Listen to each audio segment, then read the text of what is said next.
శుభం వ్యాధ శ్రీ గురుభ్యో నమః. మన ఫ్యామిలీ మెంబర్స్ అందరూ చాలా అందంగా ఉన్నారు, కనబడతారు, చక్కగా అందరితో కలిసిపోయి ఉంటుంటే ఒక్కొక్కసారి ఫ్యామిలీస్లో డిస్టర్బెన్సెస్ వస్తుంటాయి. పంచమ భావం అంటే పుత్రస్థానం ఉంటాం, ఫ్యామిలీ అంటే కుటుంబ స్థానం, కుటుంబం అంటే ఎక్కడ ఉంది రెండో స్థానం, లగ్నాది ద్వితీయ స్థానం కుటుంబ స్థానం ఉంటాం. ఆ కుటుంబ స్థానంలో ట్రాన్సిట్లో ఒక్కొక్కసారి పాపగ్రహాలు వచ్చి కూర్చుంటాయి. ఒక కుజుడు వచ్చి కూర్చుంటాడు, శనీశ్వరుడు వచ్చి కూర్చుంటాడు, లేదా ఒక రాహు వచ్చి కూర్చుంటాడు ట్రాన్సిట్లోని. ట్రాన్సిట్ మీకు తెలియదు కదా, మీకేం బ్రహ్మాండంగా ఉంది అనుకుంటాం, మన లైఫ్ అంతా బాగుంది అనుకుంటాం. ట్రాన్సిట్ ఏమిటి? Temporary issue. రాహు అయితే 1.5 year ఉంటాడు, కుజుడు అయితే 40 రోజులు ఉంటాడు. సో ఈ ఒక 45 daysలోని కుటుంబ పరంగా కొన్ని కలహాలు, ఎప్పుడు తెలియని విషయాలు మన బయటపడడం, లేదంటే మన భార్యాభర్తల మధ్య అన్యోన్యత కోల్పోవడం, లేకపోతే తండ్రి కొడుకుల మధ్య వివాదాలు పెరగడం, ఇవన్నీ కుటుంబ స్థానంలో గ్రహం పాపగ్రహం వచ్చినప్పుడు జరుగుతుంటాయి.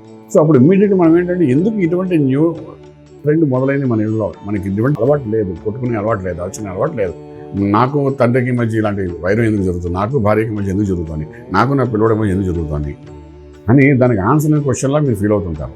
డెఫినెట్గా దానికి ఆన్సర్స్ ఉంటాయి. గోచార రీత్యా గ్రహం ఎప్పుడైతే మీ చంద్రలగ్నాది ద్వితీయ స్థానం కుటుంబ స్థానంలో ఎప్పుడైతే ఇటువంటి పాపగ్రహాలు వస్తాయి, చంద్రుడి నుండి ద్వితీయ స్థానంలో డెఫినెట్గా మీకు ఆ డిస్టర్బెన్స్ వస్తాయి. దాన్ని ఎలా కరెక్షన్ చేయాలంటే ఒక మంత్రం ద్వారా కానీ, ఒక రత్నం ద్వారా కానీ, లేకపోతే ఒక సాధన ద్వారా కానీ, ఒక యజ్ఞయాగం ద్వారా ఏదో మనం దాన్ని సెట్ చేసుకోవచ్చు. అటువంటి ఏమైనా సమస్య ఉన్నాయంటే డెఫినెట్గా మీరు మమ్మల్ని కాంటాక్ట్ చేయొచ్చు. ఇబ్బంది నుండి బయట పెట్టడమే కాకుండా రాజమార్గంలో రాజ్యం చూపించగలుగుతాం. శుభం వ్యాధం.